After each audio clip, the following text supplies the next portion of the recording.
जय महाकाली दोस्तों, मैं आज आपको एक ऐसी विद्या बताने वाला हूँ जो लुप्त है, जो कोई इस मंत्र का और इस विधान का कोई उल्लेख नहीं करता है।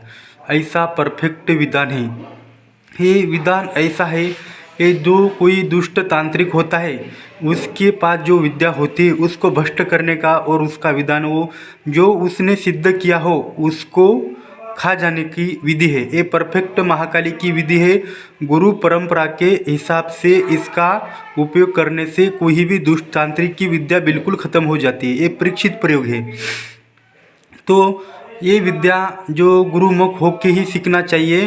कोई जो व्यक्ति सिंपल व्यक्ति होता है जो कोई जानता नहीं हो और इसको डायरेक्ट ही काम चलाते, उनको ये बात एक सुनो, आप खुद कर सकते हो, बिल्कुल कर सकते हो। ये कौन सा ही व्यक्ति इस विधि का प्रयोग कर सकता है, बिल्कुल कर सकता है।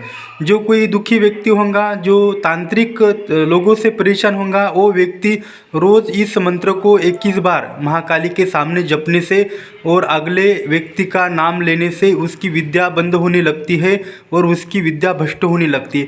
ये सर्वसाधारण व्यक्ति के लिए कोई भी जप सकता है, कोई भी इसको सिद्ध कर सकता है। कोई औरत हो या कोई इंसान हो, कोई भी इसको कर सकता है। ये कोई पूरी जानकारी मैं अभी तक देता आया हूँ, वो सभी गुरुमुख से जानकारी है, पूरी जानकारी है। आप इस जानकारी को परफेक्ट सुने और इसका प्रयोग करें।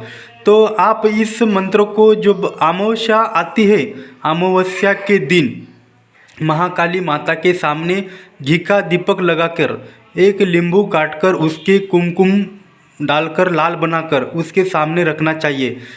तो घी का दीपक लगाने के बाद आप आसन डालकर बैठिए और इस मंत्र का लगातार 2 घंटा जाप करिए, सवा 2 घंटा या 2 घंटा जाप करिए, तो ये मंत्र बिल्कुल चलने लगता है। जब आप किसी तांत्रिक के पास जाते हो तो आप इस मंत्र को मन में 21 बार बोलने से उसकी विद्या बंद होने लगती है और उसको कुछ भी समझ में नहीं आता। कोई दुष्ट तांत्रिक हो उस व्यक्ति को आप जब वो कुछ क्रिया करता है, अमावस्या हो पूर्णिमा हो, तब आप इस मंत्र को 21 बार एक नींबू के ऊपर पढ़ने से और उसके नाम से नींबू उसके घर के सामने या दूर से ही ज़मीन पे निचोड़ देने से उसकी विद्या बंद हो जाती है। ये सर्वसाधारण प्रयोग है। तो कोई इसमें और दूसरी एक विधि है, दुश्मन को दंडित करने की विधि है। वो आपको मैं नहीं बताऊंगा क्योंकि आपको हानि भी हो सकती है।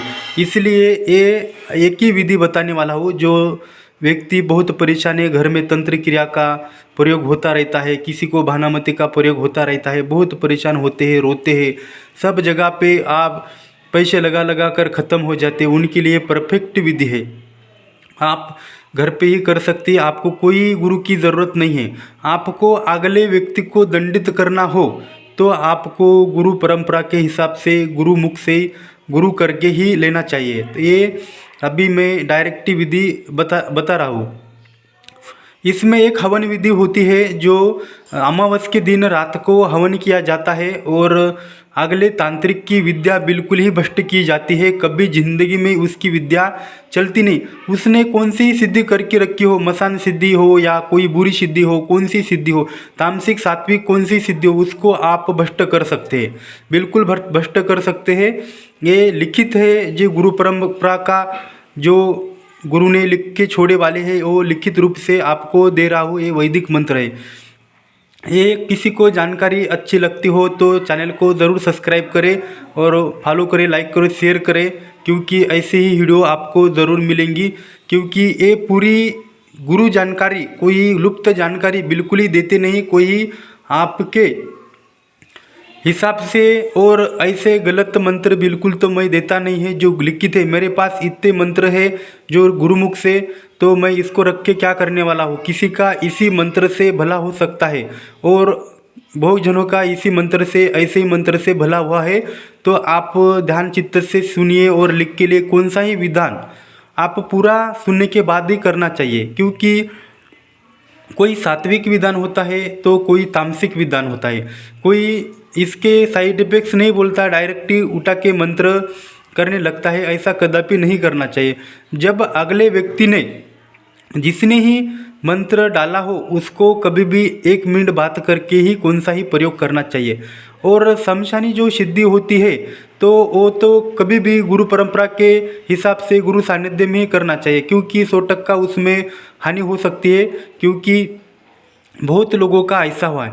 मैं अभी तक जो वीडियो मैंने अभी तक डाले हैं सभी एक गुरु परंपरा के हैं, तो मैंने आपको पूरी जानकारी बताई है। और दूसरी जो विधि है, जो तामसिक विधि होती है, जो अगला जो दुष्ट तांत्रिक हो उसको दंडित करने की विधि होती है, आप उसको अमावस्या के दिन हवन कर सकते हैं। उसका और एक मंत्र है, एक ही मंत्र मैं अभी देने वाला हूँ जो नॉर्मल मंत्र है, दूसरा मंत्र गुरु सानिध्य में ही करना चाहिए।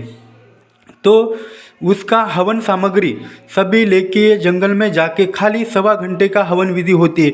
उसकी विद्या उसके पे डायरेक्ट चल जाती है और उसको बिल्कुल ही कुछ पता नहीं चलता उसके साथ क्या हो रहा है। उसकी शक्तियाँ उसको खाने लगती है।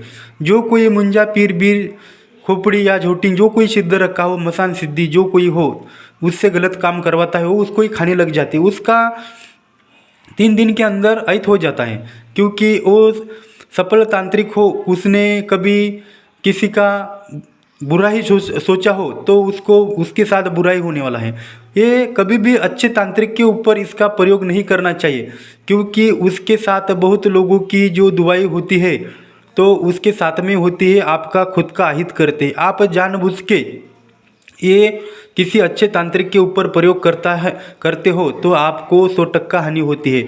मैं कदापि नहीं बोलूँगा अच्छे करते जो लोग हैं उनके साथ ऐसा नहीं करना चाहिए। जो बुरे करते हैं उनके लिए तुम बिंदास करो, आपके साथ माता जी है और आप 100% काम में सफल हो सकते हैं। तो हवन की विधि मैं कभी भी बताऊंगा, जो पर्सनली जिनको बहुत परेशान करते हो उनको पर्सनली वो विधि दूंगा। तो ये पूरी विधि जो है ये कोई भी व्यक्ति उठाकर करे, डायरेक्ट मंत्र चलाए, खाली अमावस्या के दिन थोड़े 2 घंटे या 2.25 घंटे इसका जाप करके कोई नवरात्रि में सिद्धि भी कर सकता है। डायरेक्ट माता आपकी काम परफेक्ट कर देंगे। मैं अगला वीडियो जो डालने वाला हूँ, किसी घर में तंत्र क्रिया का बाधा हो और वो लोग बहुत परेशान हो, उनको हटाने के लिए मैं एक मंत्र प्रयोग देने वाला हूँ। हर कोई व्यक्ति घर पे ही कर सकता है, किधर ही घूमने की ज़रूरत नहीं है। आप डायरेक्ट मंत्र उठाकर उसको सिद्ध करके चलाएंगे तो आपके घर में सुख शांति बनी रहेंगी। तो मैंने जो वीडियो डाले हैं मैंने परफेक्ट बताई है आपको कैसे विधि विधान करना है। तो आपको अभी मैंने सभी विधि तो बता दी है। तो आप जो व्यक्ति तांत्रिक हो उसके नींबू के ऊपर हल्दी कुमकुम डालकर नींबू काट के उसके घर पे निचोड़ देने से उसकी शक्ति बन जाती है। अभी मैं उसका पूरा मंत्र बताने वाला हूँ, आप ध्यान चित्त से सुनिए। मैं लिखित रूप से भी मंत्र देने वाला हूँ।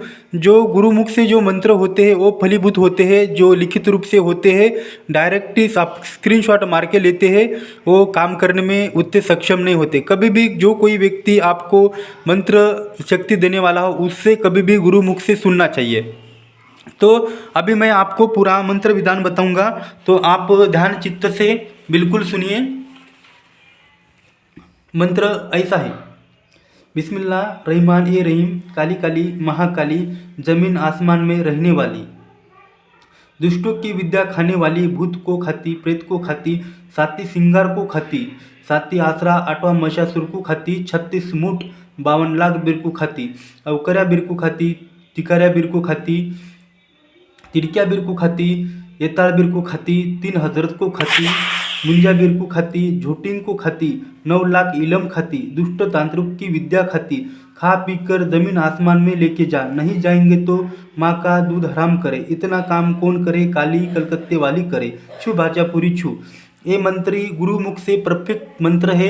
आप इस मंत्र का जाप कर कर डायरेक्टली चलाए। जो सर्वसाधारण व्यक्ति हो उनके लिए ये बहुत अच्छा है। अभी मैं दूसरा वीडियो जिसके घर में तंत्र बाधा है उसको कैसे काटा जाता है खुद करे इसका प्रयोग, आप मैं दूसरा वीडियो डालने वाला हूँ। आप सब्सक्राइब करके रखिए, ज़रूर मिलेंगी ये पूरे मंत्र विधान है। आप देखिए मंत्र एक बार और देखो, ध्यान से देखो, इसका स्क्रीनशॉट मार के आपको कुछ समझ में नहीं आया हो तो आप ज़रूर मेरे को बताइए। आपको मैं कुछ चुका हूँगा तो आप उसको सिद्ध कर सकते हैं और उसको चुका वाला मंत्र बिल्कुल आप व्यवस्थित करके रख सकते हैं। जय महाकाली दोस्तों।